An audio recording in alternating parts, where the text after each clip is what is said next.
Boom. There we go. We're live. That was the Sounds first good. time I did a clean intro. I've never Perfect. done it before. Yeah, it was the first time. I just figured it out the other day because usually our pictures will show up on the bottom of the screen, and I didn't know how to do all that. And now I got it where it's just the intro's separate from the pod. So, yeah. How you guys doing? We got the Dumas family in the house. Yes. 3 of you studs. That's awesome. Yeah, we already got some. Hey, look at that. The chat. We got some chat already. I thought starting early we wouldn't get anybody. We got the M Spot already in the house watching. Big things coming from the M Spot guys. Anybody that watches this video that better go fill out their puller profile at the M Spot. Let us know who you are so we can get you matches. Yeah. Then we got the Drew in the house. Drew 24. Boom. Drew. Very, very good fan and promotes arm wrestling. Scott, we got Scott Evans in the house, stud from Utah. Nice. Big arm wrestler. Yeah. Doing good things over in Utah. Cody, slug it. Sorry couldn't be on today, boys. No problem, Cody. It's all good, man. Yeah. I talked to them before. Yeah, they're okay with it. Yeah. But anyway, how you guys doing? Doing great, brother. Yeah. You still all pumped after nationals or what? I hope that you're still proud. Yeah, I hope you're still really proud. Yeah, that was awesome, man. Like awesome. Really yeah. It's really tough, because I forget how old you guys are. Like you're 13, right? Christian. Yeah, Christian's 14. And then Thomas, you're 14 now. Okay, and then you're 16 now, right? 15. Are you 15 still? You're still 15? Yeah. Wow. Shit. Oh, till October? Yeah. My birthday's in October on the 30th. Nice. Yeah. Scorpio. Yeah. Are you what day are you born, Thomas? 19th. So you're Libra. I think so. Yeah. I don't mind me. I'm just that type of guy. Zodiac guy. Yeah. My son's born on the 22nd of October. Oh yeah. So, yeah. So that's cool. Yeah, like even Plain Plant Arm Wrestling. What's up? That's our Captain Phil Cardy. Philip, hey, yes, Captain sir. Phil. Like that guy. You guys know Phil, right? Oh yeah. Yeah. He's gonna be pulling Cody Sluggett at Battle Zone this year. Nice. In Hinton, Alberta. Yeah. That's gonna be a good match, man. Yeah, damn right. It's gonna be a really good match. Yeah. Oh, we got Crystal Dumas. Hey, what's up? Is that a wife or sister? Yeah. Wife. A lot of power. Okay. You're the beloved wife. Nice. Yeah. There's a lot of power in that frame. I know. Tell me about it. Jeez. I'm a little intimidated. Jeez. But I want to say, Mike, how long have you been pulling? You obviously started this family trend. How long have you been pulling? Same amount of time as these guys. It's been since 2017. I think so. So you got into it with your kids. Okay. Yeah. That's really cool. That's really cool. They were just little shits. Little shits, and you've seen some tournaments. You want to enter them into them. Yeah. And then you started doing a little pulling yourself because, of course, you started falling in love with arm wrestling, right? Of course. Yeah. Yeah. So, I mean, it makes sense, right? I mean, they're pretty good already, right? 15 and 14. I mean, geez. Yeah. They gotta start going to men. That's the crazy part. It's like, the kids department isn't even enough for them anymore. Well, no. And, Colin Osborne in the house. Hey, buddy. Hey, buddy. He's from out there. Yeah, he's from Nova Scotia. Oh, no, he's from Newfoundland, I think. Newfoundland, I think, yeah. Yeah, I think so. A lot of East Coast guys watch the pod, which I'm proud that all Canada watches it, and the US. You touch a lot of bases, bud. Yeah. So I mean, really, the last few years, I never heard of you guys for a long time, and then the last couple of years, man, I'm telling you, you really got everyone by storm. 15 years old, the accomplishments that you've done already, Thomas, is like mind blowing, right? Yeah. Yeah, and now I know your brother's not far behind, right? He's gonna Oh. start. He's gonna start kicking some. Well, he's probably already kicking ass, but we just He is. haven't seen a lot of them yet, right? So He's coming up, boy. yeah, oh yeah, I imagine. So Yeah. do you think getting into it at a young age and that? I mean, obviously that's probably why you're being so successful, right? I think I so. would say. Yeah, It gives you a big advantage for sure. yeah. Especially with And then attendance. and how's your motivation? Sometimes when young people get into a sport, they're kind of into it, but they don't have any. You know what I mean? They just do it. Like I played baseball, but I never. I'm not a major leaguer now or nothing. Stuff like that. Do you find that your motivation's only increased, or do you find yourself thinking about other things than arm wrestling? It's a I'm weird really question. shooting to East versus West. My motivation keeps going up and up. Well, there you go. That's what I wanted to hear. Yeah, that's what I wanted to hear. But you never know, right? You're so young, right? And you're definitely pretty good already. Would you say, that you would, so 17, you were just a little gaffer, right? So, Yeah, I was 7. yeah, yeah. So that would explain things because a lot of our topics are how you're tending, like, because you're very connected, right? And, Yeah. watching your matches and how you pull, I really noticed the connection. Like, your tendons are steel. Yeah, yeah, yeah. You've had some big pins that really blew me away. Yeah, thank you. And seeing that you're only 15, right? I'm thinking, what happens when the puberty hits full blast, right? 19, That's right? Like, oh yeah. I don't think East versus West is a stretch of the imagination for you No. if you stay committed and you just keep doing your thing, right? So, keep going. so that answers kind of a different question. So, one of your long-term goals is to get on that East versus West stage, obviously, right? Well, in December I'll be going to East versus West in Vegas to pull in the tournament. So maybe Yeah. I'll be on stage real soon. I Yes. think When I'll your pull the men. class, yep. Oh, definitely.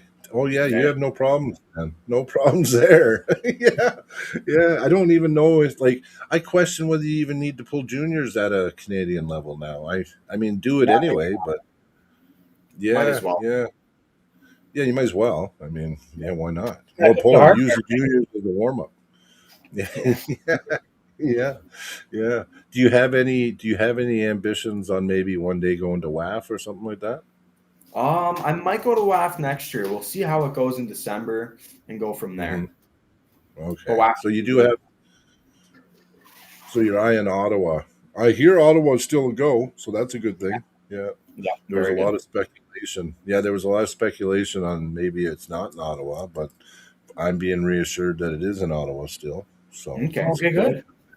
good. Yeah. There's not a lot of clarity on this, right? Like, I kept No. getting told that we had to go to Mexico to qualify still, but now somebody said today in one of the posts that Sudbury, you just got to finish top 2 in Sudbury and then you qualify. So that's what I'm Okay. hearing. But then I got other people telling me you got to qualify to go to Sudbury. So I'm not sure. I really want them to really list out the path. Yes. You know what I mean? So everyone's on board on how to get. If they want to Oh, yeah. compete in Ottawa, yeah, they need to know how, right? You got a So plan, right? You got lives you got to kind of put yeah, on hold through, all these different tests that you got to run through. So it'd be nice to have this day, have that day, have this day, so that you can set it in yeah, stone in your planning, right? yeah. No, I agree because like I thought it was plain and simple. You want to go qualify, you go to Sudbury, you qualify, and then you go to Ottawa. But like I said, there's been a lot of speculation, and even when I posted today, SB got back to me and said that he really doesn't know. Like, it's not laid out. Like, No, you know what I mean? It's not laid out yet. So I there's don't know. no Like, date. Like, yeah. Because I think it was Nathan Williamson is his name. He was telling me you still got to go to Mexico and that qualifies you for Sudbury. And I'm like, well, I see. I don't know. You know what I mean? I don't know. I hope that, you know what? I don't think we should be going to Mexico to qualify for No, a WAF that's in our own country, right? We should no, have definitely a qualifier here in Canada. you're in We Canada. shouldn't have. Yeah, yeah, yeah, yeah. So that didn't make a lot of sense to me. But I'm going to keep researching, make sure we got a definite answer because Yes, I know as far as the CAWF, you just show up at provincials and then you can go to nationals. the CAWF nationals. Yeah, and Yeah, because there is two nationals this year, it's a little weird. But I think the Sudbury event's in April, I believe. yeah, Yes. Yeah, yeah. So that it shouldn't be a problem. Like somebody could go to both yeah. because the CAWF nationals is going to be in the summer, and then WAF nationals is in April. That's perfect. If you wanted to do both, you could, right? So. Yeah. Brian, do you have to once you say if you were to switch from say WF and go to WAF, Mhm. you have to write like a pardon letter or something, right? No. So this is what happens. Okay, if you decide to, and I'm pretty educated on this because I was sat in on a meeting with Simon Betachua, and there was a bunch of us promoters because we were asking about this same topic because we Yeah, had Leah Cornelson. yeah, She had competed at IFA and got on the ban list. So we had to find a way to get her off the ban list so she could compete at East versus West. Because I held a qualifier here for East versus West a few years ago, and for her to compete, she had to. That's when the letter came in. So what happens is, if you go to CAWF or CAWF, you're fine. But the second you travel over to Japan and you compete at IFA, you will now, and it's not like, listen, it's not the end of the world, right? You'll be put on a ban list because you competed for IFA. But really, I mean, it's not a bad thing in a sense because yes, you can sign up. There's a letter that you file after that, and it's just a letter, and they make you say that you'll never compete at an IFA event again.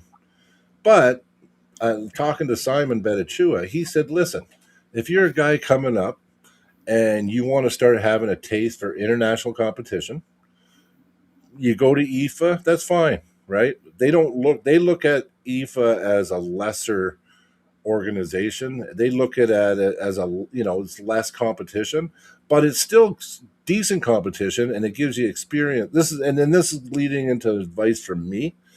I would say to get that international experience and get used to pulling different countries and stuff like that, why not start with IFA? You know what I Yeah. mean? Go to Then you can IFA. go out. That's right. Like Mason DeRossi, he started with IFA, Yeah. right? He went Myself and included. and yeah, Mason's amazing. He's one of the best pullers in Alberta for sure. And you're the East Coast version of Mason DeRossi to me, right? Yeah. But he started there, right? But it's not a big deal, right? You start with IFA, why not? Get the experience, get used to pulling internationally, and when you're whooping their ass and and you think you're ready to take your licks and go over to WAF, sign that form. Don't look back. You know what I Yeah. mean? yeah, Don't go back to IFA. You know what I mean? If you do it twice, so this is where it gets sticky. Now, if you were to be banned from WAF because you went to IFA and then you signed that form saying you agree to no longer compete at IFA, you're going to be going to WAF, and then you went and competed at IFA, you could get like a 5-year ban. You could get worse repercussions then, right? They are a little iron fisted, which pisses me off, yeah, but at the same time, it's not the end of the world the way they run, right? Yeah. Like they have a criteria and they stick to it, and yeah, it's really the choices that we have for our future which decide on what path we take, right? So yeah. yeah, that's how I look at it, right? Like I used to get pretty pissed. And I've Well, had videos about it and rants, but at the end of the day, it's a personal choice, right? well, you'd So like to support your say next year it's in Black Falls. yep, Like it'll be hard on us not to go there, right? Because yep, it's in Alberta. It's We love everybody. We want to go and do what's right. We want to compete. We want to Yep. hit it all. But if a person jumps to the WAF thingy, then you really can't, right? And that kind of frustrates me. I'm not mad or anything, but just No, why I know not what you're just let saying. guys pull? Well, the way I look at it is so this dilemma here, instead of putting a line in the sand and making this big division on a choice on which one you support, this because it's both in Canada, Yeah, I would say don't, because I don't see a problem, because our provincials is a qualification for CWF. yeah, It's run by Gord Squire, and he's yeah. a WAF guy. He's a WAF guy. Yeah, he's 100%. He's Joey Costello's buddy. Like he's a WAF guy. And Okay. if there was a problem, he wouldn't be running provincials to qualify for CWF. Yeah. Right. So I don't think they're asking you to choose this year. I think that if you go to Sudbury, you do good, you can compete, no problem, at the thing. Now, I don't think you'd want to compete at the 27 Worlds in Ottawa and then still try to go to Japan or wherever it is. Actually, it's Japan this year. Next Japan's this year, year. yeah, Japan's this year. But if you go to Japan this year, you just have to be ready to sign that form afterwards, right? Yeah. Like you're not, yeah, there's no, yeah, like I would say do Japan, because if you could do Japan, you get some of that international experience. You feel those different forms and those different styles, because everybody pulls different. Like we all have, when on the East Coast, I find a lot of guys like going inside.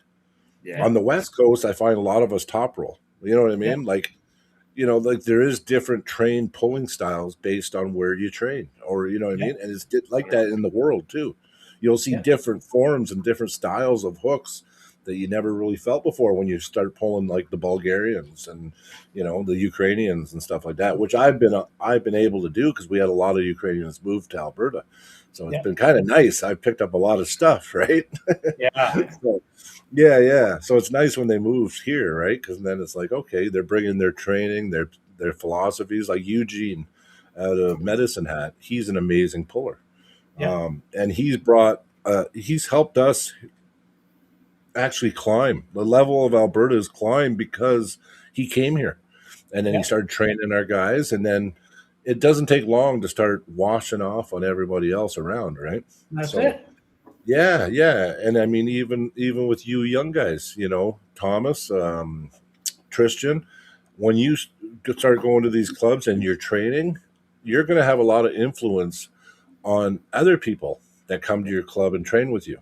You know what I mean? You're going to start seeing a lot of people pulling like Thomas. You know what I mean? Like, because it's just that's what happens, right? We all want to be competitive, and you tend to pick up things from other pullers, right? So this is why I say, you know what? If you have the opportunity to go to Japan, and then just be ready to sign that form right after if you do good, right? And you plan on going to WAF, We So got to sign it anyway. We've been to an okay. IFA Worlds in Greece, so Well, we're oh, then you already. already have to sign it. Yeah. So if you already got to sign it, why stop now? I would, Yeah. you know what I mean? Yeah. Yeah. Yeah. So don't worry about it. Yeah. Yeah. And and believe me, it's almost 100% success rate when you sign that form. Yeah. But like I said, if you go against it afterwards, though, there could be bigger punishments. But I don't know what it is. It could be. I think it's hard to get 100% permanently banned from WAF, but there's definitely you can. You just gotta just make sure you cover your bases and Yeah. ask, know where you stand. You know what I mean? I think that's the most important thing. I think transparency in the sport is lacking for a lot of things, right? Yeah. So, and that's why we do this podcast. So we get the info one way or another. If it's me ranting or, because somebody messages me after and goes, Brian, you were wrong. This is what's up. Or, you know what I mean? And then I can Yeah. pass that information the next podcast, right? That's 'Cause right. I'm not always right, but Yeah. yeah. Communication, very important. Understand provincial qualifier. So, okay, it's my understanding you do have to do a provincial qualifier that gets you to pull in Sudbury Nationals, then the top two go to Worlds. Okay. So that helps because that's what Gord's saying. So Gord's saying you go to Alberta provincials, but this is what the thing that I find weird. Most years, everyone's provincials are usually end of April, May, June. You know what I mean? I'm worried that is every province in Canada on board to have their provincials in February or March? Is that happening? I don't know. Ours is usually in April. Okay, yours in see, we're usually May.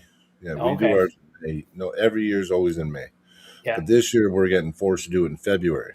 And that's because that's obviously because of Sudbury in April. But that way you have time, you compete at provincials, you have time to train and get ready and prep for the nationals, right? Yeah. So, but I'm interested to see if every province is doing it. Says it will be as separate provinces. Okay, yeah, but if somebody does it after, like they stick to May, well then that's too late to qualify for Sudbury. Where's Zach? I just had him. Zach's trying to come to the stream, and then is that him? Oh, no. Oh well, we'll see. He'll try to come in again, I think. Here, I'll send him I know he's there now, so I'm going to send him the Zach Monroe. Oh, there he is. I heard him. Okay, here he is. Bam!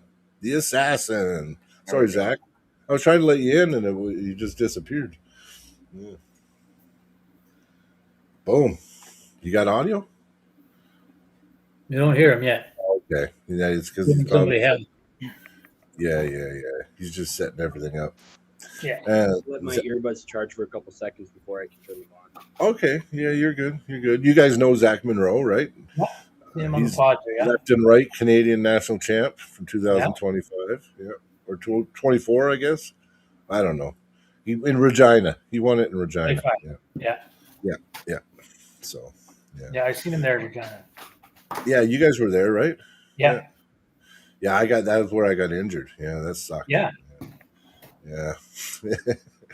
I got trapped in Regina too for 2 days after I did all that too, because I got talked into carpooling. Oh, geez. Yeah, and I don't ever do it. I always bring my own vehicle because that way, if anything happens, you know what I mean.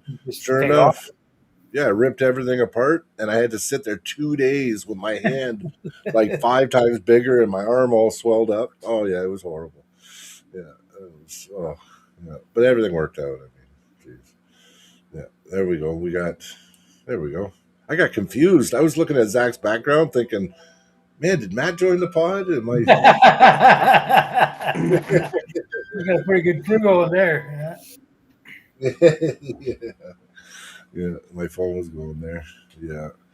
So so getting back to that, okay, I think I got clarification. I think it is true. I think so that means provincials, see, and that's what Gord said on his post. He says you qualify for Sudbury and you qualify for the CAWF Nationals at our provincials. So the provincials covers WAF and IFA, which is weird. It's just weird shit. But I'm good with it. Other provinces are going to come to our provincials then. I'm worried about attendance.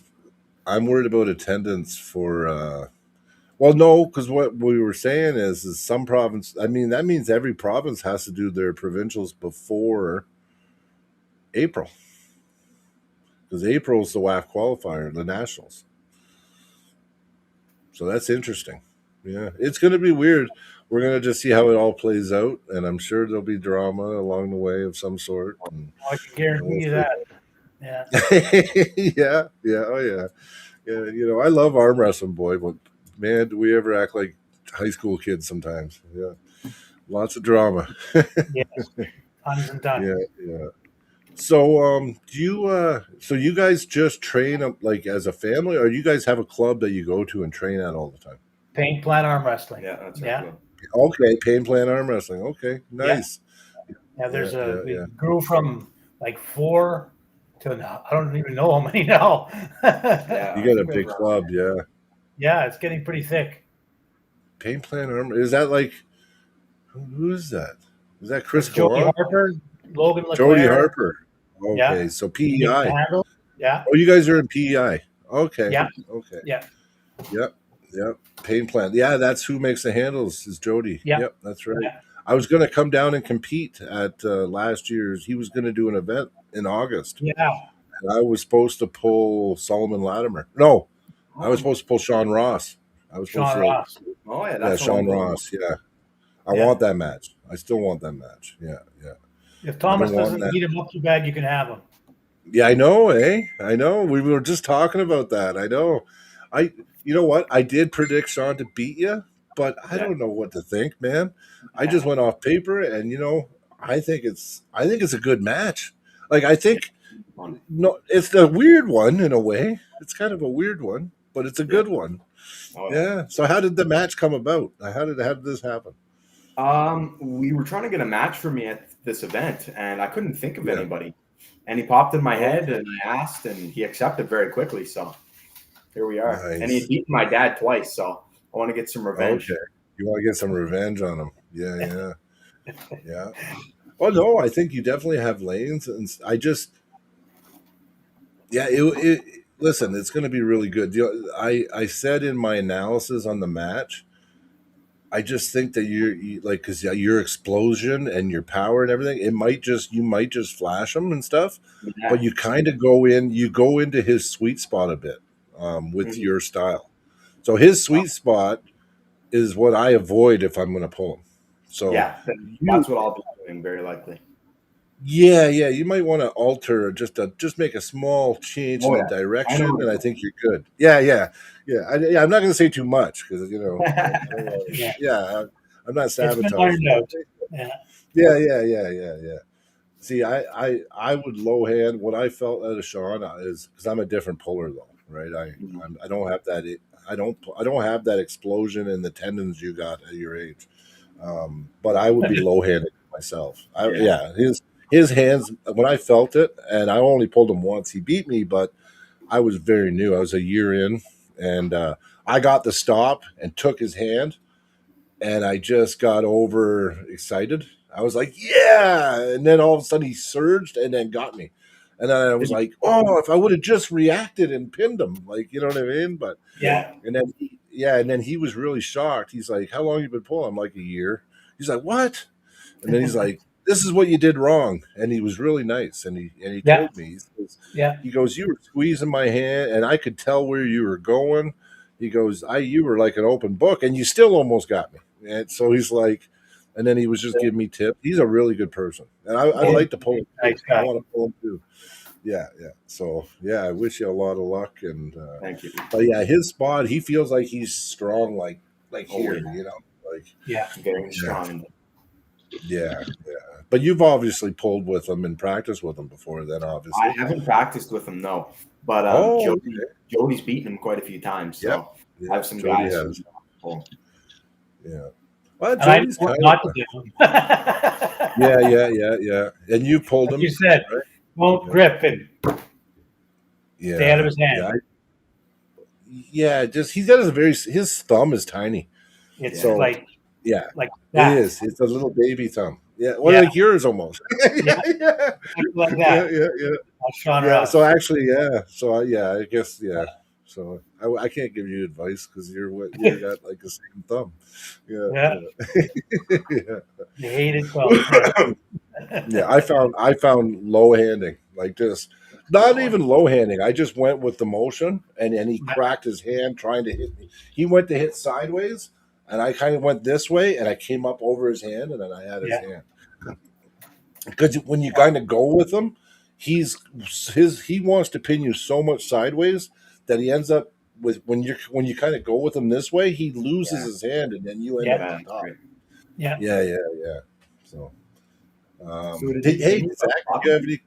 Oh, what's that? Did he pin you by flopping you? How did he? He no, it was really weird. I was like looking around, thinking, "Wow, I got him."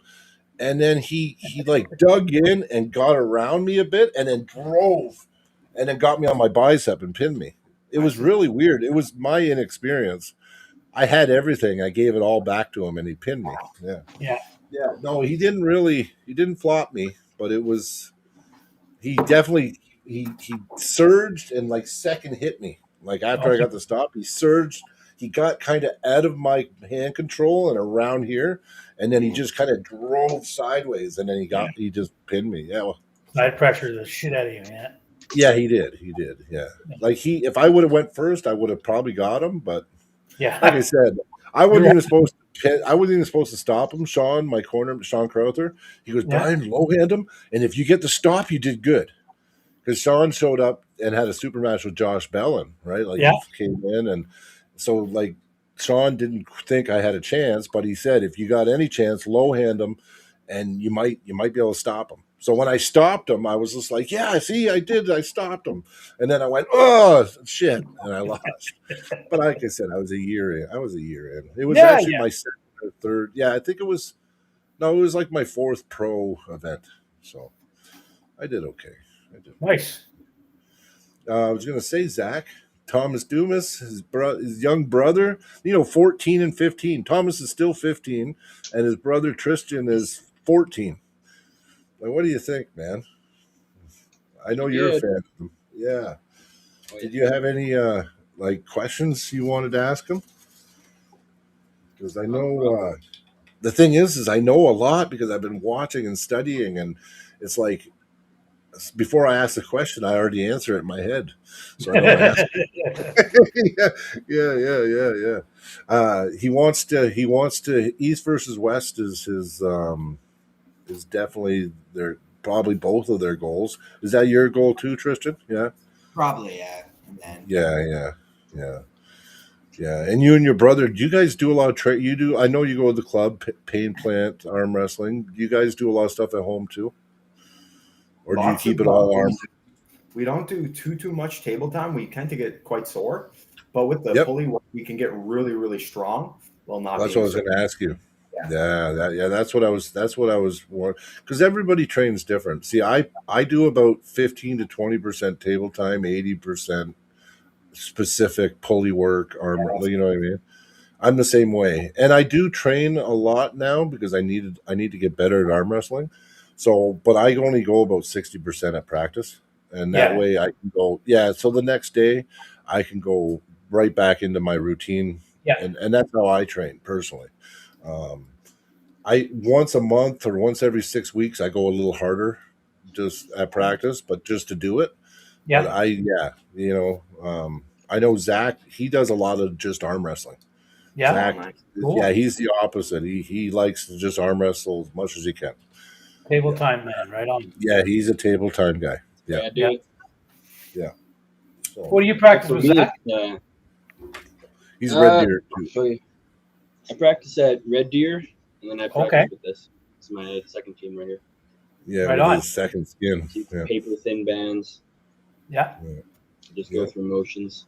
Yeah. All the different, Yeah, he's always doing something. Yeah, it's always something. Attaboy. But I think that there's a path either way. I think if I'm at a point now where the first few years I pulled, I suffered from tendon pain really bad, and it was I was just going hard, trying to be a practice champ every practice. Yeah, and it didn't do me any good. Like it set me back.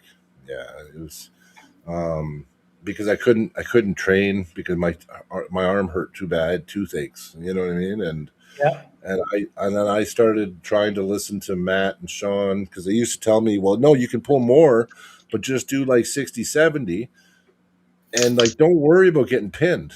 Just like next time you set up, try something different at 60, 70 until you get some progress. And they kind of taught me where if you can actually start succeeding in practice just by switching things up rather than using just pure power, that'll make you better. And I only started about a year ago, really. So, but I have gotten a lot better at arm wrestling since I started that. And it doesn't wreck me for when I do my gym lifts.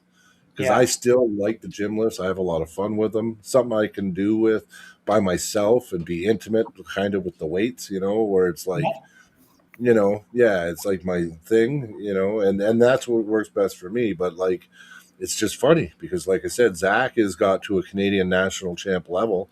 Like Zach's definitely one of the best in Canada at 143 to 154 on the right, and his left's really good. Well, he was right and left national champion, but he did it with all arm wrestling. So it is interesting to hear, and especially with, I honestly didn't expect, Thomas, for you to tell me that. For you to say that you train like 80-20, kind of like me, that kind of surprised me because of your explosiveness and just your pulling style. I thought you were going to say, no, I just arm wrestle all the time. And it was interesting. So no, that's cool. That's cool. Both boys have cable systems in their bedroom. Yeah. So it just shows. Yeah. Well, and we always get in these dilemmas. What's the best for arm wrestling? What's this, that? And, it's just a perfect example. You got 2 Canadian national champs and a future one right there in the middle. But you guys train totally different, right? Yeah. So it is interesting. I think it's the fact that you're training and you're dedicated. It does most of the work, right? As long as you're doing something good and structured, and it's actually bringing you to your goal. Dedication will do a lot of the work. Yep. Show up. Yep. Every day they don't show up and you do is another day closer, right? That's right, boy. Cody's got a point. He goes, Sudbury tournament is actually going to be quite small if it's only 2 from every weight class from each province. It actually will be a tiny tournament in a sense. Because, I mean, you won't have the numbers, right? You're not going to, well, you'll have good classes. Yeah. I guess you'll know. I don't know how small it would be, Cody, because if you think about every province and now you got 2 per class, that's actually still like what? That's like 20-something people a class. 160. So it ain't going to be that small. Yeah, that's not small, really. No. Yeah, a lot of people will qualify too. Right? Mm-hmm. That always happens. A lot of people qualify, but then some people actually show up sometimes. They're not. That's the thing, right? You're gonna get a lot of people qualify, but they don't have grand ambitions about because everybody's paths are different, right? Yeah, that's right. See, I'm kind of like that in a way. Like I like going to all these, and I'd like to go to WAF Worlds and everything, but I am overall a better super match puller than I am a tournament puller. Yeah, and it really comes down to. I'm really good at, especially if I get a prep and it's not last minute, there's nothing, no drama or nothing. Yeah, I can take 6 to 8 weeks, really focus and work on that one guy. I can get in his head. I can figure out the way he pulls, what I need to do to stop, how to be explosive and beat him. And I can just research and then repetition. Just for 6 to 8 weeks, I'm training all my muscles for that style. That's it. Yeah, and I'm really good that way. But in a tournament, I have problems with endurance, right? Well, when we went to IFA Greece Worlds there, on my left, I'm no slouch. Yep. But I had to meet up with the 2 guys who took first and second. My very first 2 matches. Yeah, it happens. That's the luck, eh? Fly all the way to Greece just to take on 1 and 2. That's it. So I never stood a chance. Andy Beckett. I got like 4th or 5th. Because on my right, I managed to get 5th or 6th. And I had a chance to pull. Yep. Right? That makes sense. Dakota Shipton says, "How's it going, Dumas family?" Hey, buddy. Doing great. Yeah. He's got back from Australia. He had a good flight. Yeah, I seen him pulling with Mario Timbuckus. Nice. Yeah, he's been doing great. Yeah. The Passmore family versus the Dumas family. Yes, maybe we can set something weird up like that. Well, they're the same, right? Candy. Candy and Tristan. Yep. A couple of the boys. Yep. That would be cool. That'd be really cool. Oh, that'd actually be cool. That actually would be cool. Wouldn't that be something? That'd be something kind of cool, especially if you can get a good production behind it. Yeah, it's like family versus family, and then like who? Do not say the lyrics. Yeah, you can make arm wrestling family. Yeah, for sure. Holy shit! Yeah, it's not a bad idea. The boogeyman family right there. Oh, and the Red Deer. Oh, yeah. Yeah. Yeah, there's a practice. Are you going to practice, Zach? No, not tonight. Eh? Well, your foot. How's your ankle doing? Zach had an better, accident. but yeah, it's not. It's not going. I don't think I'll be going for a couple. Yeah, yeah. It's hard to even put pressure on it. Ooh, what'd you do? What'd you do, Zach? You gotta tell him. I got cut off by a car. Oh shit! I'm fine. Just my ankle. It wasn't going very fast. It wasn't like a high speed. Oh, I'm hobbling. I'm not walking. That's for sure. My foot was freaking this big yesterday. Oh, did I screw up? It looks like my forearm all the way down, my shin, like my calf. Looked like my calf all the way down was the same size all the way to my toes. Oh yeah, that means it's sore. Yeah. Oh yeah, that doesn't sound good. Did you win youth nationals, Tristan? Yeah. I'm sorry. So we have three national champions. I didn't mean to exclude you earlier. Yeah, I'm sorry. That's awesome. I think Mike podiumed in 2025 at least, didn't he? I won 2025. Nice. Yeah. Okay. Yeah. That's what I was gonna say. Yeah. Man, that's crazy. You guys, man. So we got 4 on the podcast right now. So you got three Where's there. yours, Brian? Come on. Mine is elbow trophy. I'm ripping apart my elbow after freaking out. Yeah, because I you know what? I really don't have any excuses. It's always myself that does me in. I actually wanted to win. That's all. I had my eyes set on that Masters national champion, and Josh Bellin did me a favor. He sat out of Masters in Regina because he wanted me to win the Masters. Nice. And I let my emotions get the best of me. Yeah, and I did something really stupid, and then I ripped. It just was like a zipper, and I ripped apart everything. Right. So I was there. Everybody knows the story, but it was it was just I was angry at Rick Pigney. I was really angry with him. Everyone knows I was, and I tried to anger pin my next opponent. Yeah, and it was just So don't let your emotions get the best of you, guys. I guess you can learn from me. Keep your head on straight. Try not to anger pin because unless that's your zone. Unless your zone is anger, you know what I mean? Yeah. Well, my zone is anger usually, but it was over and too amplified at that moment. I felt so robbed from the match before. And I was pulling Solomon, right? Like the guy's tricky. He's so good. He's actually really good. He's not that strong of a dude, but his knowledge on the table is tricky. Yeah. He knows all the tricks, and he really frustrated me. Yeah. Have you've pulled him, right? Yeah. He just frustrated me. Yeah, he frustrated me, and then. The next guy I pulled was my good friend Byron Cahoon, and I felt like I got screwed. I was debating my wrist being back on the go, and Rick just started the match while I was protesting, and I said my wrist is back. I said I'm not starting like this. Rick goes, well, the down ref don't think so. I said I don't care. My wrist is back. He goes, ready, go. And then I was here. And then I'm here. So then I got pissed. I started pulling them back. And then I should have. Normally I get people here and then I come forward, right? But instead it came up to about halfway. And then I went in anger and then rip in my arm. So, yeah. I watched it happen. I didn't even know anything happened, to be honest. I thought he just came in I thought he did some weird reversal. And I'm like, oh, okay. But then I saw you shaking your head, and then someone said Brian got hurt. I'm like, oh no. Yeah, he pinned me. He didn't really pin me. My arm just hit center table, like blop. It was like that's what I mean. It looked like a weird. Oh yeah, it was weird. SB heard it, and he was like, "Oh shit," and I was like, "Yeah, it's done." He's like, "Oh." So Ryan knew like that, eh? It was just like that. It was like And it looked like he had a fucking tattoo, but it was all bruised.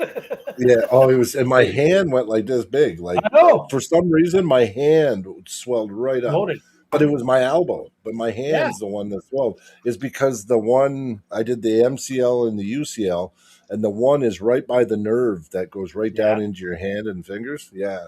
So when it swelled up, it was pushing on that nerve, and it caused my hand to swell up. Yeah. It was a weird injury, but they said 18 months. I was back competing in 7. So no, it was a good turnaround. I had an okay performance at Battle Zone. I mean, I lost to Sean and Dustin Houghton, that's fine. I got the podium with those guys at Battle Zone. That was good.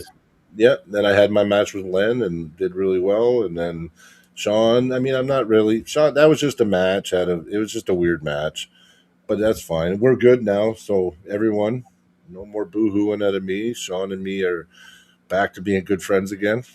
Good. Everything's patched up. So no worries. So that's not that I have to tell everyone, but I know a lot of people on the podcast that watch knew how upset I was over the match. But don't worry anymore. Everything's good. We're gonna focus on kicking everyone else's ass now. Good. I had a question for the Dumas family. Okay, yeah. Each of you, if you want to give me your own answer, Dan, how much percentage would each of you say you train for speed and like explosive hit? You want to start first? I usually end after some band work, after every workout, some explosivity. Yep. Just to see where I'm at in the tendons and stuff, and it's usually with a band. Sometimes I'll get stupid, put some weight on a D-ring type handle, and I'll shoot it and I'll let it bang. I just like the sound of it; makes me feel younger. Yeah. But no, I do a lot of that now too. Workout, which is usually around 5 days a week. Tristan? Right now, I'm just trying to get my explosive power up because I've got the speed, but I just need to get stronger with it and just get my arm more flowing with it. How much do you work out? I probably work right now. I'm working out probably like 6 days a week when I don't have work. Okay. So yeah, I'm doing mostly all strength training. I don't even really train for explosivity. The only reason I'm explosive is because I'm so amped up and I'm so scared, So that's why I'm really fast. Okay. So it's actually the nerves that get you. Yeah. And you just use those to be explosive and quick. Oh yeah. Okay.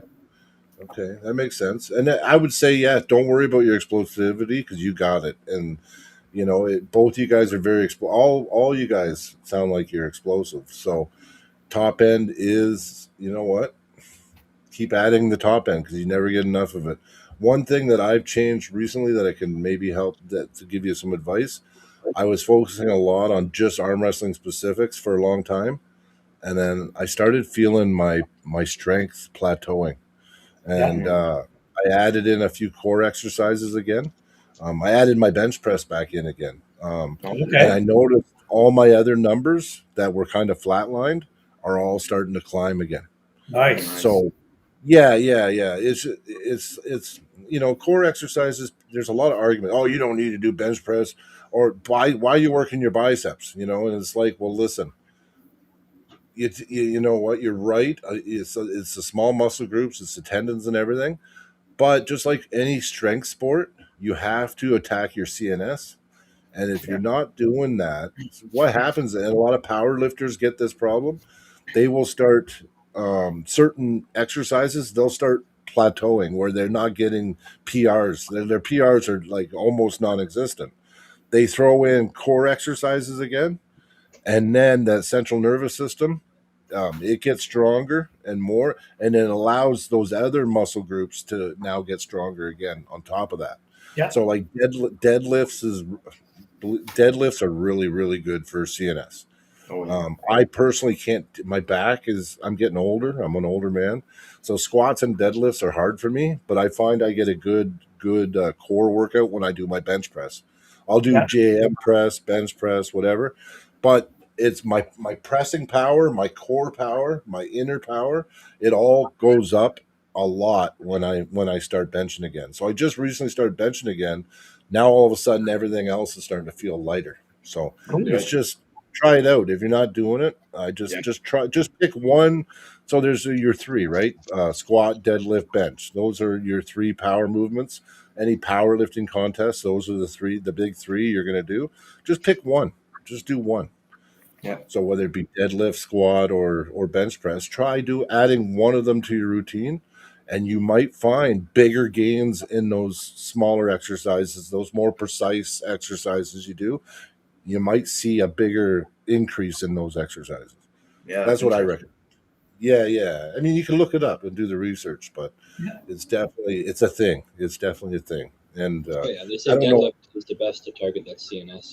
I agree. I would say the deadlift, especially with them being so young, they don't have to worry so much. You know what I mean? You don't have to go super heavy on the deadlift No, either, just no, enough no. that you have to, Yeah. you know. Yeah, like Steph Haru, he's a multi-time Canadian national champ, done well at Worlds. He swears by the deadlift. Swears by He's it. got I world think he's records got in a world deadlift. record. Yeah, Yeah. you're right. Yeah. Cool. So, Yeah, and his hand and wrist and forearm is ridiculous. yeah, Zach knows. Zach knows. I'll tell you right now, for the weight class, it's ridiculous. It's ridiculous. Yeah. So, yeah, just and that's what's awesome, right? Because us as arm wrestlers, we can talk, and then we can pick up little things, right? Like the band thing, that was something I was lacking. Now, if you look behind me on my rack, that's all different bands, size, shapes, everything. Now, Perfect. again, yeah, when I'm done my workout or in the evening, even if I didn't just do a workout, I like to just do band work. Like I'll just do band work. Yep. And I got this handle. It's called, I can print them off. You guys have, I don't know if you have them. It's called a Gripzilla handle. And it's just a hand, but you can put your bands, you can hook your bands up into it. So, so then I just arm wrestle with that, right? I could top roll it. I could press it. I could, you know what I mean? I can do anything I want. And I just do that. And sometimes it's just a 5-pound band. Sometimes it's a 40 kg band. Sometimes it's two 40 kg bands. But yeah, I do that all the time. Usually 7 days a week. I'll do at least 15 minutes of that now. Yeah. Good. Yeah. And I'll just hit too, because I'm trying to get explosive. I want to, if I feel that lane, I want a flash pin too. Like, believe me, if I know it feels awesome. I like the wars. I like the wars and showing my power after I get the stop. I love side pressure, but I like just exploding and pinning people too. So, and band work is definitely the way to. Zach does bands. I mean, his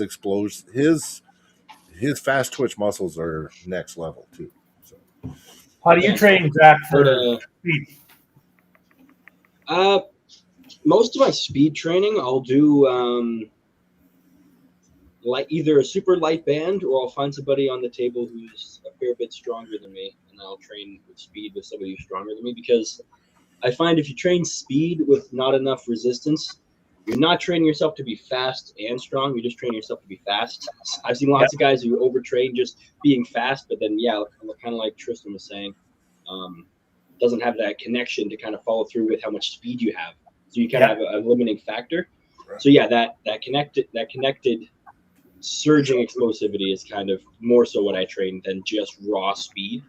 Okay. And I find when I do that, I feel much better too. I feel like, okay, I feel lanes, I feel holes. Yeah. Cool. So Dakota shipped in way back. Sorry, Dakota, a little behind. Don't mind me, guys. Tonight, I was really looking forward to having the Dumas family on. I'm a little behind the chat tonight. Dakota wants to know, what do you got planned next for arm wrestling after Mr. Ross? After Mr. Ross, I'll be focusing entirely on the East versus West competition in December. Yeah. That'll be the main focus. And then what else did he ask? Captain Phil Cardy asked, he goes, how's the nerves, Thomas, leading up to this weekend? Let's not forget he's facing one of Nova Scotia's best supers. Top supers. I'm feeling so good. I'm very, very excited. Yeah. A lot of us are excited. Phil's excited too. He popped on. Yeah, he popped on one of the pods recently, and we talked a little about your match. Yeah. And I mean, it was a little lopsided. A lot of us were saying Sean, but you know what? Anything's possible. Yeah, I think it was only me that said Thomas was going to win. Yeah. Well, I mean, listen. I think Sean should win, but you know what? I don't know, really. I really don't know. I think you gave it 60-40, which is a good. I think I said 60-40. Yeah, I think I did. But Never underestimate the hunger. no, I know, and the explosion. Never underestimate And, it. yeah, no, listen, I think it's good, man. And you know what? It's like even 60-40, it's not that big of a deal. Like, No. yeah, I have to go by paper and pulling styles. Yeah. But you could be just that explosive. And like I said, I see a few tweaks in the direction you go, and that match could easily go your way. So, Oh, yeah, I can pull any it'd be style. interesting. Yeah. I've seen it. You can definitely switch it up. Yeah. And that's the cool thing about super matches. Remember what I was talking about earlier? Yeah. You can take your opponent and tweak it. Just tweak things a little bit to suit the person you're pulling, right? So, yeah, that's the thing that's so amazing and addicting about super matches is that you really get to. I think in some ways, I think super matches make you a more rounded puller than tournaments because tournaments you like to go in, use your ace, and fly through the event, right? If you can. Yeah. In a super match, it's really about adjusting your pulling style. You can play around. I would say if you always go to the same tournaments with the same guys, that's kind of where you kind of can start to study each guy and know how to pull each guy, and you're having a little mini super match with each guy. But if it's a random guy, none of that applies. You just kind of have to go for your ace and go for the win, right? Yeah. Oh, that is right, Dakota. So Dakota goes, I remember going for supper after you hurt yourself, Brian, with Travis and my dad.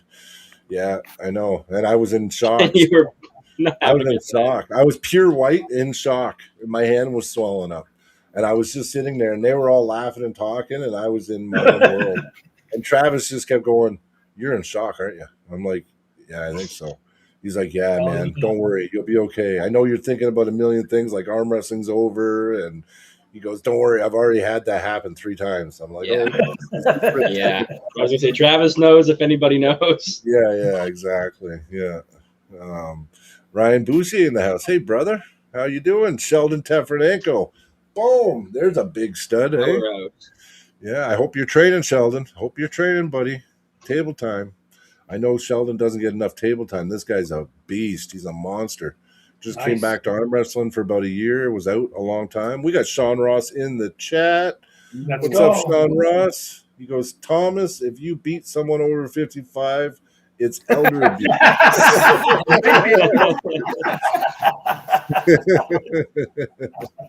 That'd be a Sean Ross comment. Yeah. It makes it hard to not like him. He's a pretty nice guy. Like I've only met him. I've only really met him once, but he was very nice and kind to me. And, he's a great guy. Even after beating me, he made a point to pull me aside and say, "Listen, because I think he was shocked. Yeah, because I was so new, right? And he just helped me. Oh, Johnny Thorne calling me.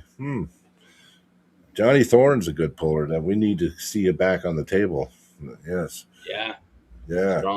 He's an Albertan, really good puller, but just kind of, I think work gets Johnny is because Johnny's goes on these long hauls with work.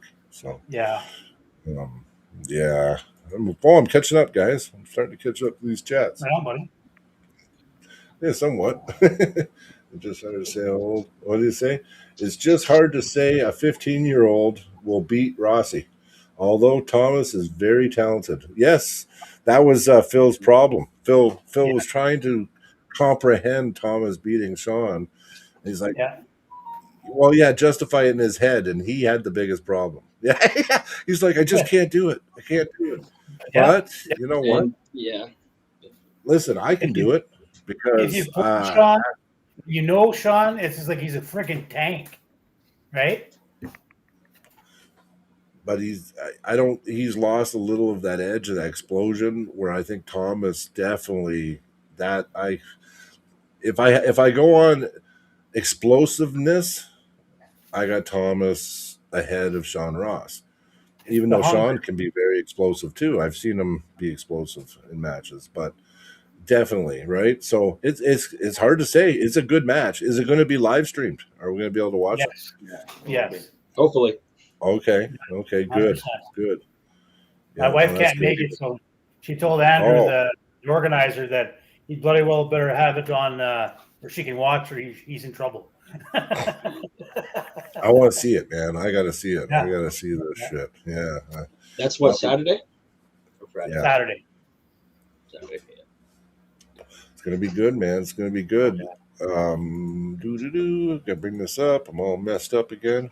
Also hard. Yeah, Dakota said in the chat, it was also hard to say a 15-year-old would win nationals or beat Cody King in a Cody Superman. King, yeah. It's definitely Yes. interesting. Sean favorite on paper. Yeah. And it's one thing if you take a match, it's another to challenge yourself and call out somebody who's better than you. You know what I mean? That's what you need to do. That's what you need to do. That, and I feel I might be wrong. I could be a little wacko here, but I feel like physically it gives you a slight edge because your body now knows there's a challenge coming that at the moment you can't beat. So now it's real to you right then. It doesn't take till the day of the match to be real. It's real right now, you know? Well, you know what? I just thought of something right now. And right now I'm rooting for Thomas. I found out last night that a bunch of people had nothing nice to say about me pulling Len Houghton. And apparently I was delusional and I had no business pulling him. What happened? I won, right? And I'm feeling a similar scenario. So, Thomas, just go in there and give her shit, buddy. You know what I mean? Right? There's not, like just because people think that, he's delusional, he's pulling Sean Raw, you know what I mean? You know what? Fuck those guys. Just pardon my language, but okay. One more thing, if I could add 2 cents real quick. This goes for any arm wrestler who's going up against a really hard battle. Look at any of the strongmen. They all, and the research shows that your muscles don't fail from overuse; they fail from overheating. So if you can get ice on your muscles in between rounds, I got that regen spray a lot of power between rounds just from freezing. It is I true. did it myself a few times with my hand, and I felt my hand was almost 100% every round, where normally it dies out. I forgot it. If you think the match is going to be really close, that's actually a statistical advantage to take. Yeah. I know I forgot it last week, Zach. I bought a can of ice. You know that spray ice? Remember you told me? I told you to, yeah. Forgot it. Yeah, I bought it and forgot. But you know what? Tell you the truth, I didn't need it. My arm's fine. Next day, I wish I had the super match the next day after I slept good. Yeah, because I was back. I'm like, fuck, my arm feels good for just having a match yesterday. Like, shit. That's when you know you really screwed the pooch. You know what I mean? Yes, yeah. I pulled Len. I couldn't wipe my ass the next day. It's like, fuck, I fucked up. But, it happens, man. That's another thing. You're young.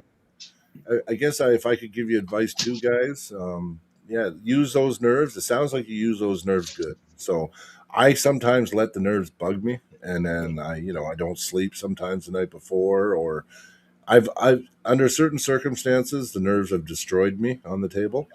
But it sounds like you got a good handle on it. Just just use those nerves positively, and you're gonna keep kicking ass, man. Like I'm gonna learn from you. I gotta learn from you guys. Whatever Mike's been teaching you, keep learning it. Yeah, I learned from them. They're both they're both brilliant, and they both. It's unbelievable the knowledge that they both carry. It's such they're just babies yet. And it's like, Dad, if you did this, Dad, if you did that, Dad, that. And I'm like, holy freak, it works. And it's, if I get one of them to stand downwind of me so I can watch what they're telling me, because I'm deaf as hell, I can still see not bad. But if they can stand where I can see them, they can change things for me. Yeah. Is that your weight, Thomas? 218? Dakota said you're 218. Yeah, I weighed in at 218.9. Oh, okay. Nice. Wow. Well, you know what? Just embrace whatever weight you are. Just embrace it. Yeah. That's another thing too. Arm wrestling, sometimes the weight classes and just the having to make weight or be in a certain weight class, I think sometimes that's shit too. I almost think train wherever you're strongest and healthiest. Just don't worry about trying to cut 30 pounds for competition and stuff. What's the point? You just embrace it. Embrace what you weigh. I don't know. That's what I think. I mean, unless you're going to WAF Worlds and if you cut 20 pounds, you're going to be way more successful in that lower weight class, then it makes sense to me. But, I think a lot of guys put so much emphasis on being in certain weight classes, and I've seen guys like Brad Prinz. He tries to cut down to 176 or something really low, and he's so diminished, and he pulls like crap. But he just says screw it, and he pulls at 200, and he gets huge wins. You know what I mean? Yeah. So it's like, That's true. yeah.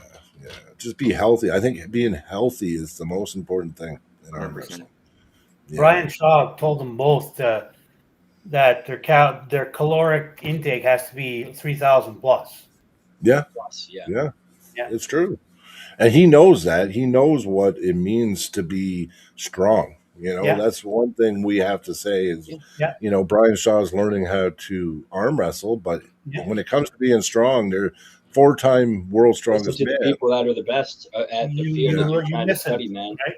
Yeah. Yeah, You don't question it. It can be counterintuitive, and you not even know because you don't know what you don't know, right? that's Yeah. right. Yeah, and I think at your age too, you might as well just pull at the weight you are because you're bound to, as you get older, be more dense, and no one gets lighter as they get older. You know what I mean? Really. Well, I never did. I just kept every year. Oh, I'm a little heavier. I'm a little Yeah. heavier. Right? Yeah. So It's I all could about your lose frame, weight. too. You grow into your frame, so if you have a Yeah. larger frame to begin with, you probably have a larger build. Yeah. Guys like me, smaller frame. I mean, I'm almost 30 now. I didn't grow into my frame at all. Yeah. If anything, I stopped growing into my frame at 135 pounds, and I had to work hard to put 15 pounds of muscle on. Yeah. No, for sure. I'm not a very huge guy, but Well, you're Look, not a yeah. tiny. You know what? Technically, you're not that small of a guy either. I'm like You 5'9", so I'm not super short or anything. I see you. Weight-wise, I see you by the time you're 40, Zach. I think you will change a bit. I think you will be a little heavier. I see you about a 180, 185 when you're at your. I just think if I do that, the distance I can go in arm wrestling, the ceiling goes down if I do that. Whereas if I stay lower, my biggest problem is my hand. I have a very small hand from base to tip, 7 inches on my middle finger, and Yeah, I'm but you not don't kidding. pull It's, like it's a very Zach. small.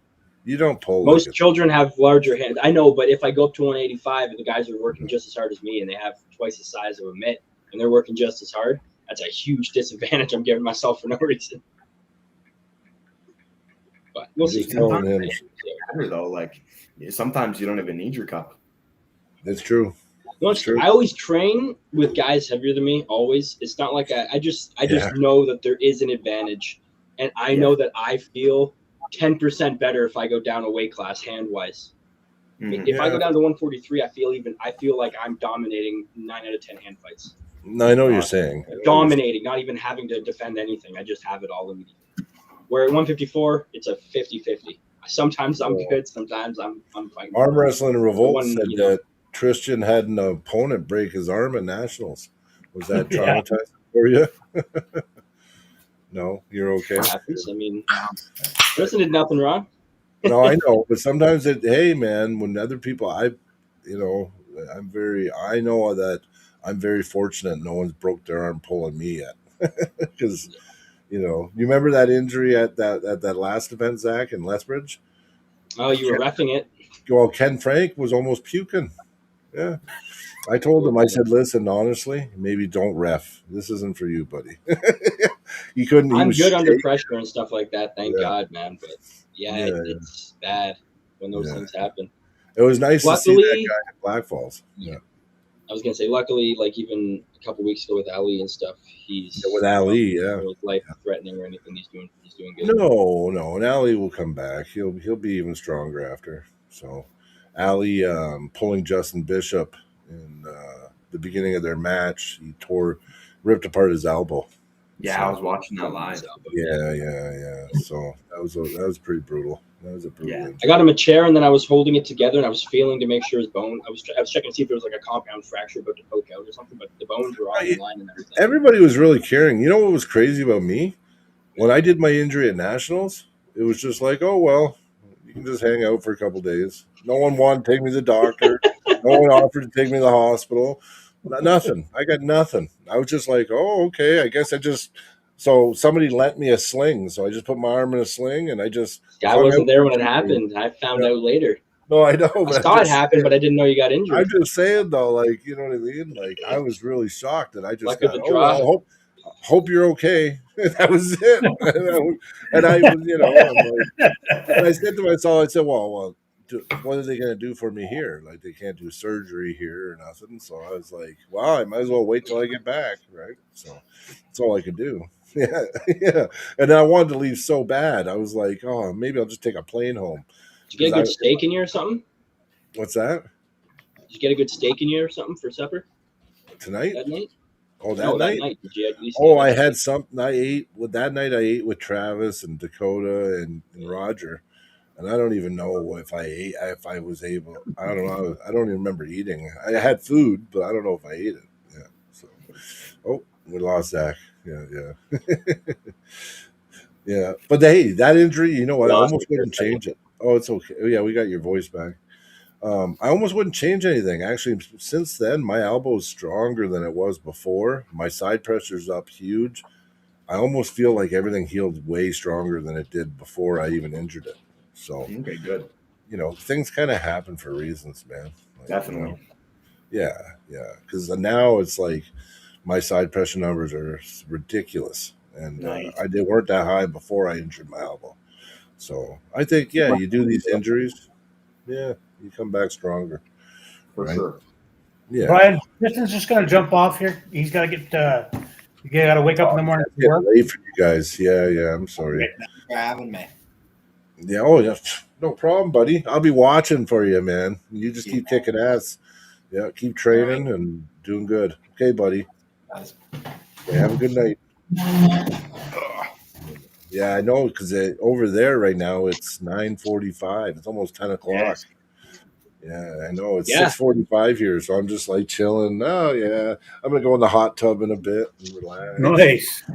Yeah, you know what? If you could have a good recovery tool, get yourself out in the hot. I have one of those miniature ones. It's called a spa berry. They're just 2-seater hot tubs with 16 jets. Yeah. They're not that expensive. A warm bath. Oh yeah, but I don't fit in the bathtub, so I only shower. Oh, I've been wow. showering since I haven't still had a fit in the bath. tub. Yeah, I haven't had a bath since I was 14. Well, I'm 6. I'm big. I'm over 300 No, pounds. there's a lot of tubs I barely fit in, man, and I can't understand how. Yeah, you lay in a tub in the water. I'm just cold because the water empty the doesn't You're like coiled up like this, and it's like this deep, and you're trying to like. It's terrible. But You I got was a cup even of water left in the fucking tub with you. yeah, I know. I get it. My wife's like, "Honey, you only had this much water in the tub." I'm like, Yeah. "Yeah, I know." Yeah. It's big. Yeah. So I'm washing it with like a couple inches of water. Yeah, it's like no. So anyway, yeah. So the hot tub, but I do find even just that higher temperature too. Yeah. It just does something. It does something. It helps. And relaxes the muscles and. I got a cold tub too. So I do use that on the heart and a few other things. Yeah, well, you know what they say about the hot tub though? They say there's 23 health benefits. For one, it can help with diabetes. If you are diabetic, it can help a lot. It's like a time thing I heard. Yeah, you have to really be like, good for your really yeah. It does a lot for body inflammation. It's got a lot of good health benefits actually. The hot tub. Yeah, Have you tried the hyperbaric chamber? I did. I got to do one once, but I couldn't handle it because I'm claustrophobic. Yeah, I can't do MRIs either. I can't do nothing because I get too claustrophobic. Yeah. Okay. How about you, Zach? MRIs are really bad.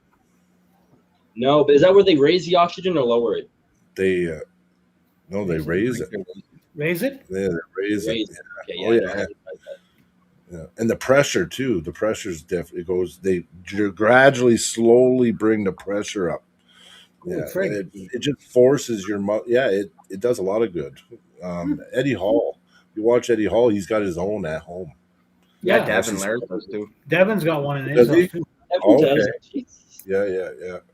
I know Eddie Hall swears by it, and Devin. It makes sense because Devin, he has some super healing for his age. Like you look at how and the abuse he's done to his body and everything.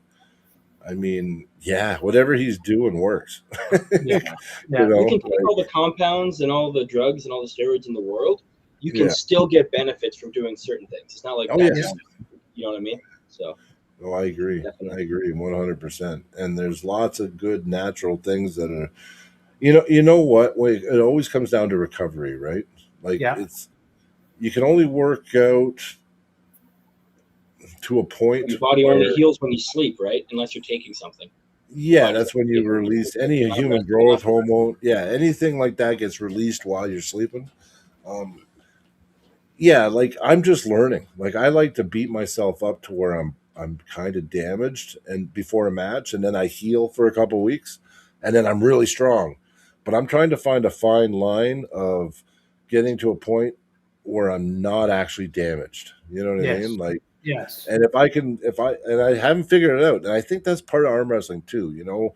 I talk about levels. Like your first, let's say, 3 years is just about learning arm wrestling, building the tendons, getting rid of those toothache pains, right? And all Yeah. that. And then 3 to 5 years is really honing in, getting that perfect connectivity and really honing in your skills. And then after 5 years, it's hopefully up and up and up to the elite, right? But Slowly either grinding one skill better or learning all the yes, skills, mastering every skill, right? You can't yes, master every skill yes. in 5 years. It's just not But going to I happen. think It doesn't I matter how think good the you thing think you that are. people don't realize is that it takes us 3 years to figure out what works for us. It takes us trying different workout routines and different resting and healing. We don't know our bodies. It takes us a long time in arm wrestling to figure out what actually works. He's actually Did I pretty just quick. wait There's six lots of months and guys who yeah, like 20 I know years a isn't lot. enough. Well, how about this? Travis Robertson.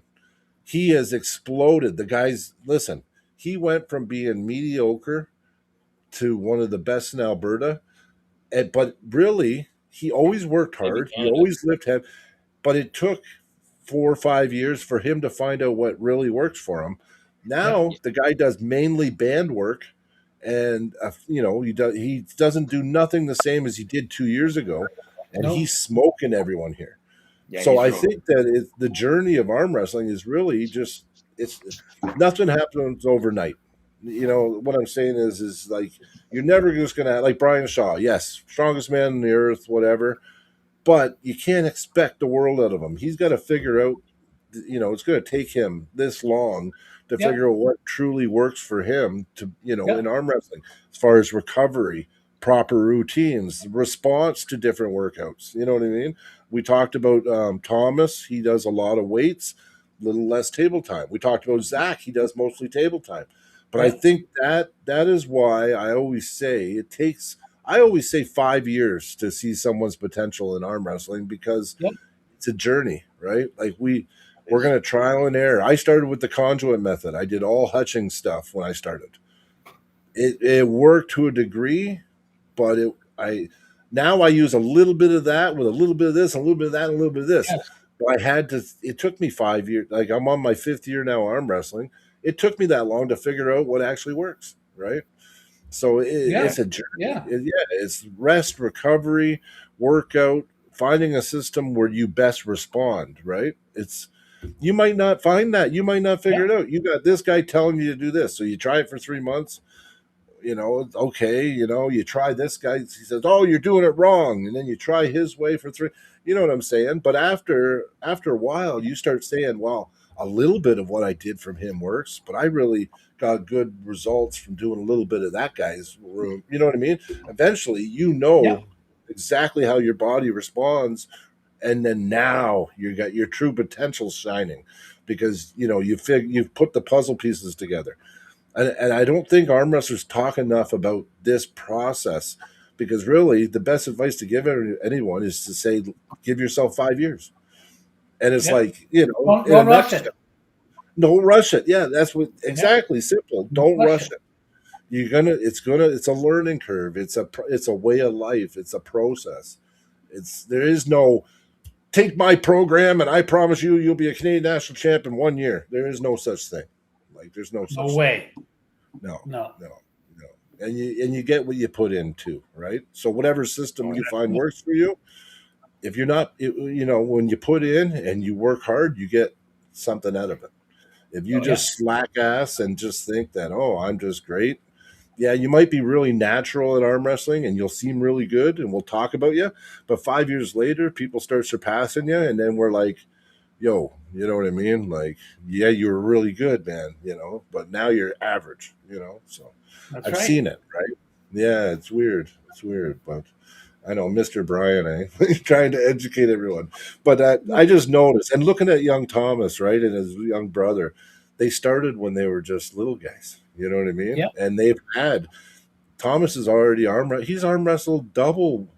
He's got double my arm wrestling. Thomas actually is my senior in arm wrestling.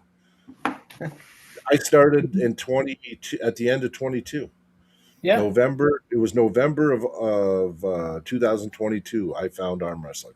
That was my first practice with Matt Mask and Zach and everybody at the Red Deer Club. And Thomas started in 2017. You said? Yeah. Yeah. So you're actually my senior, Thomas. You're yeah. You got double the time in arm wrestling that I have. Yeah. Isn't that weird? I know. And you're 15. So so but see, and the proof's in the pudding, man. You know what I mean? Like your results, and like I said, just wait until you start really, because you're still going to change a lot. You got a lot. You still not even done growing yet.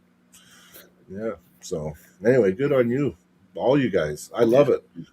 I love it. You guys are a support team for each other, fathers, sons. Is there anybody else in the family that arm wrestles? We had the wife arm wrestling until she had a little bout of arthritis or tendonitis. No, it's just something else going on. We really haven't put our finger on it yet. Okay. But she was coming up pretty damn good. She's strong as an ox. Yeah, and I bet. It's like you said, at the time, Yep. and she wanted to be great right away. And we were working on her patience level. But she was. He had a lot of natural things going for her, and nice. She's not out of it yet.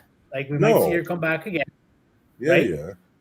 yeah. It's a duration sport. It's you can, like I told Brian Shaw, I said, if you slow down, because we were talking about him, wanting to do more family stuff, and I said, Brian, yeah, of course. You have 2 young sons. I said, they're not young for long, because I know. Yep. And you grab that while it's there. And I said, arm wrestling will be there when you're done or when you're ready. Yeah. I said, you can slow down, but you can come back and hit it hard in 2 to 3, 5, 10 years, and you're still going to be Brian frickin' Shaw, and you're going to be dangerous.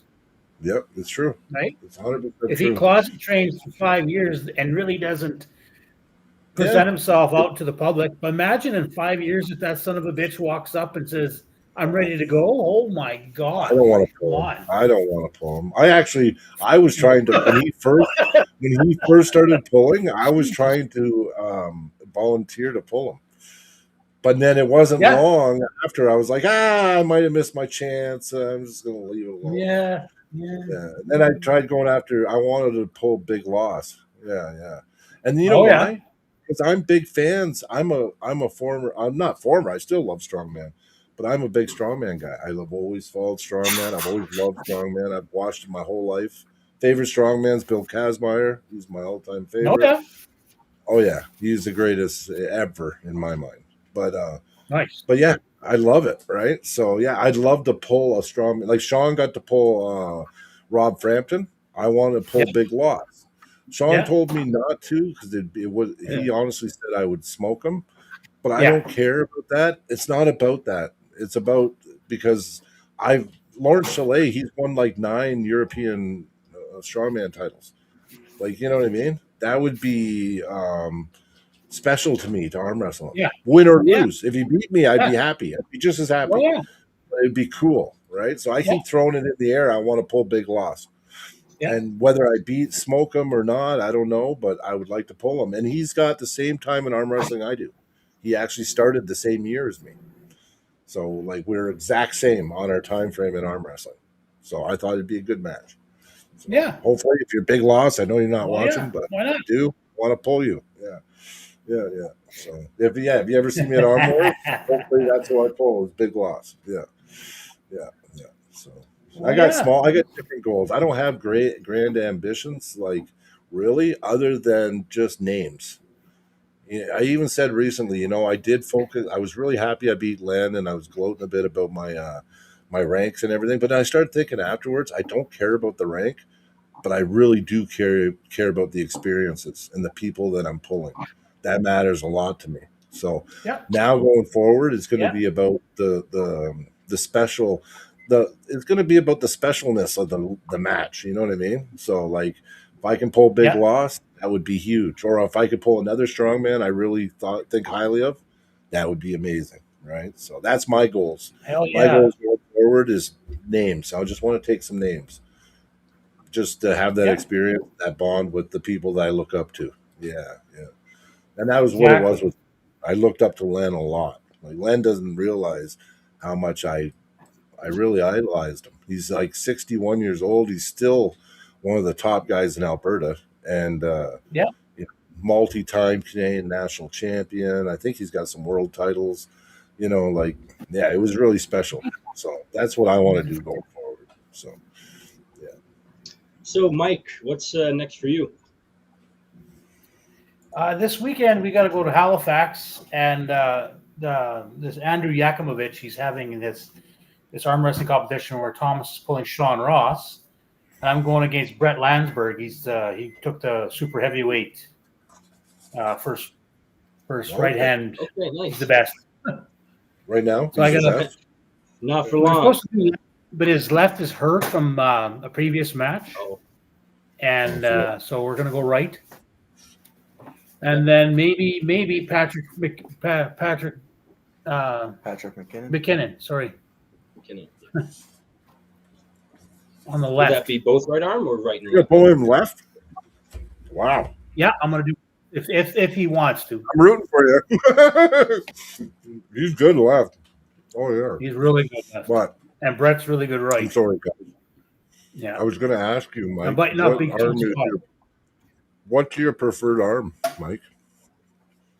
My right arm is my technical arm, Okay.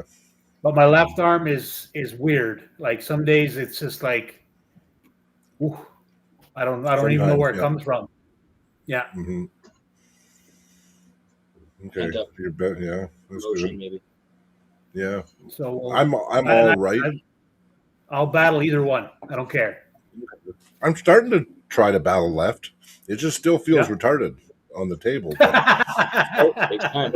yeah, it's my handicap brother to this one, right? Yeah, But yeah. it's strong. It's just Yeah. pinning wise, the connection. I just do anything to win on my left. Like I don't have I don't Whatever have it a takes. clue. Yeah, I don't whatever it takes to get the pin. That's it. Yeah. Yeah, but defensively, center table wise and defensively, my left's really good. It's just offensively. I think a lot of people end up not realizing that your left arm isn't your right arm, and you have to relearn everything from scratch. Yeah. And they try to just skip steps, and they're like, "Oh, my left sucks. I've been pulling for 3 years, 5 years, 10 years. It sucks." Well, you never sat there and actually learned how to arm wrestle with your left. No. You just kind of tried to do all the stuff you haven't been ready to do yet. Yeah, that's right. Yeah. I got injured on my right for a while, and Yeah. no, exactly. I trained with my left for probably like 9 months straight, almost exclusively when I was injured, and I got way better than I ever thought I would get on it in those 9 months. Yeah, because I actually trained it as if it was brand new. You got new. really good. You did get really good on it. Yeah, but you're really good on both arms now. So I mean, your right's still your dominant arm, but your left's not really. It's not on paper. really. I think the left is better on paper, believe it or not. I think your right's stronger, but I think the right is better. It's just with everything that's happened over time, I think the left actually looks better on paper. Yeah. No. I mean, at least you got both arms, and you pull both arms, right, Thomas? Yep. Yeah, that's My awesome. right, my dominant arm, though. That is your dominant arm. Okay. Oh yeah. You're faster with it. Oh yeah. You just everything. Way stronger, for sure. Yeah. About the same Easy speed, connection. I think his technicality for his right is. I know what you mean. The connection is just 100%. If Whatever he wants to do with his hand, it does when he wants it. Type of thing. Yeah. Yeah. Well, you know what? I mean, most people I recommend start. I started left and right, but I had a bicep tendon tear like a few months into arm wrestling, and that 18 months I Yeah. didn't pull with my left. So I blame that on the fact I'm so dominant right, because the first 2 years I only pulled right hand. So I didn't even pull left at all until I tore my elbow at nationals. I only had one pro event on my left prior, and I got second place. I did pretty good, but it was Yeah, just right. like I was just me doing all kinds of funky crap and winning. Yeah, but it was ugly. But I beat a bunch of guys. It was great. Yeah. I didn't show those videos in my highlight reel. Deleted those. I didn't delete them, but yeah, it just looked. It did like I win, but you can see me. I'm like looking away, and I'm like smashing, and I'm doing weird shit. And, yeah, I'm like everybody thought I was going to break my arm that day because I was just. Oh, Jesus Christ. But I got second place, so I was like, hey, so yeah. Yeah. But I was told a long time ago that the only time you should break form is when you're trying to get the pin. That's the only time it's okay to break form. And I've done it a few times where I'll break form pretty bad, but I get the pin. Well, it might not look pretty. I will tell you, 95% of the time, if an arm is broken, it's broken by the puller, not his opponent. So, like when someone 100%. breaks their arm, they break their own arm. It's usually how it's honestly. Yeah. I've been reffing a long time now, and I've been for my short career, I've been a part of so many events already, and I've seen maybe 5. I think I've seen 4 arm breaks, and they are all done by the person that's armed. Like our opponents don't break our arms; we break our arms. Nope. Right? So it's up to That's us. right. We're responsible for our safety on the table. That's why I always tell people, be ready to protect yourself the second you put your elbow down on the pad.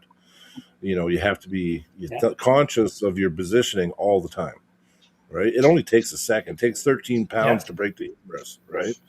And it's just that 1 second when that hand gets outside the shoulder. Now all of a sudden, these muscles they're not defending that bone anymore, and 13 pounds, snap, you got a spinal fracture. That's how easy it is, right? Yeah. So you start explaining that to people, and that's why we tell people to look at their hand. Because when you look at your hand, you're usually in a position where you can be pinned. You know what I mean? Like if you're always staring at your hand and you're turning and looking at your hand, how are you going to break your arm? You can't. But if you're like this, now that doesn't take much to break your arm, right? So, and I think a big thing is new people will see seasoned veterans in positions that you wouldn't want a new person in. Like and what the new person fails to understand is the pressure in those moments is probably in the hand. It's not anywhere, even though they're in weird, they're twisting so hard that's all in the hand. So if they lose, their arm's gonna their hand is taking like the Kelly force, Leach, not their freaking. There's people that can do it where if you arm wrestle them, you feel it. They have so much rotational pressure. This is what's gonna go if something goes. Not this. I've seen people go like this and snap their arm just by trying to. Yeah, because they're exactly. If you can keep the pressure up here, you can't break your arm. It's impossible. The pressure's up here. It's the minute you give this up and you start trying to push with the it's not something you ever train. That angle is nothing no one trains. So you should never do something you've never done before if you train. So usually you don't see them breaking their arm, but they will be in like a pulled out position, maybe like here, and they'll lock because they have usually it's ulnar chop. Usually they're chopping so hard with their ulnar, the pressure is in their forearm and in here, not anywhere near the arm. Oh, Dan Hogue says stuff. They are crunching so hard with this. Yeah. And a bit of back drag. There's no rotational pressure at all. Yeah, they're not really it looks like it when you're watching them, but when you're they're in a not match, really. they're doing something different. So Dan Hogue says me and Mike had some pretty good battles on the left. You pulled Dan Hogue before. We did. I have a super match with him in November 28th or 9th or something like that. Oh, it's the 8th. Okay. November 8th. Oh, that's Mayhem. My bad. Lloyd Minister, we're pulling. I'm getting the dates on nice. Yeah, we're pulling at Travis Robertson's event. It's called Border Rivals. It's a really good event. Travis is a really good promoter. He puts on really good events. I meant to be out there. I wanted to go out there a few times this year. I promised him I was going, and Dan put his name in the hat. asked me to pull Dan, and Dan's a really good guy, and we pull very similar on the right. So I think it's going to be just whoever's stronger that day. Yeah. I watched his style. He'll kind of do what I do. Like he's almost my twin almost. So Yeah. it's going to be an interesting match. I think it's going to be really good. Yeah. Awesome. So I'm looking forward to pulling him. Yeah. Yeah. We're finally pulling Dan. Boom. It's on, buddy. Yeah. So I told him to try to piss me off a little bit so I can get mad at him. Exactly.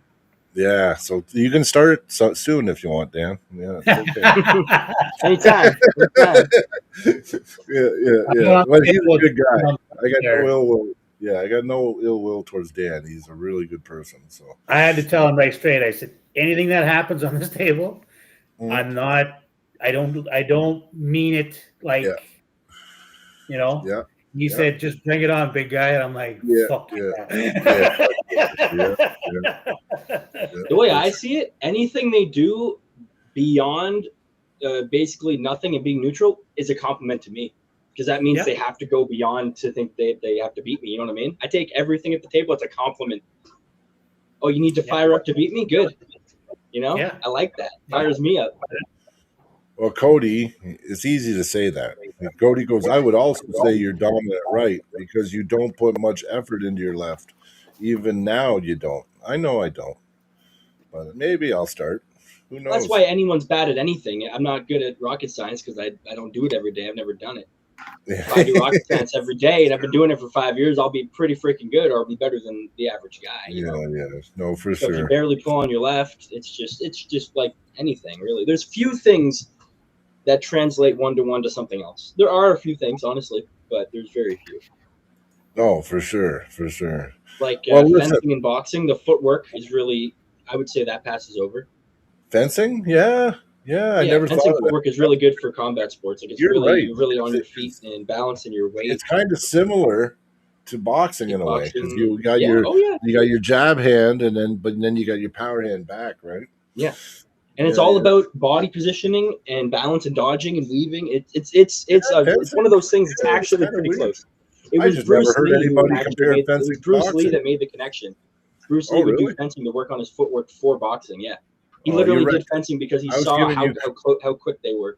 Well, you just fucked it up. Yeah, I was just going to give you credit. I was like, I've never heard of the fencing. You got to give credit where credit's due, man. Yeah, now you tell me Bruce Lee did it. I'm like, well, Zach, you just ruined it. No, I'm just fucking you.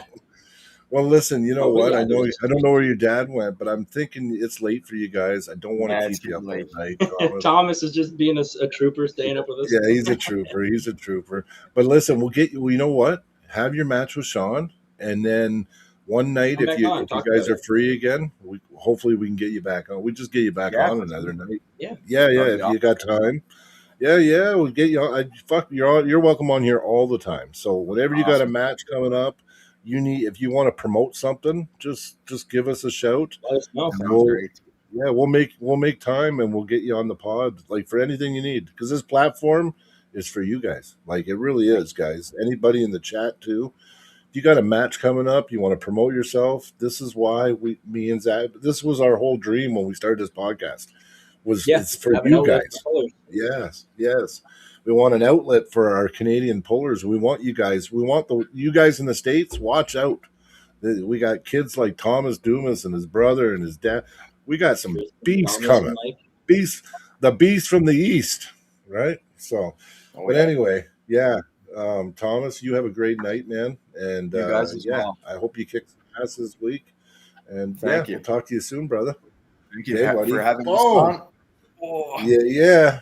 Oh, good night. Zach told you his riser muscle. Mine's huge too. You just can't see it because of my tattoos, but it's there. Thomas is fucking pretty. This is pretty big, actually. Yeah, fuck. That sounded a little gay, but anyway, okay, man. You guys have a great night.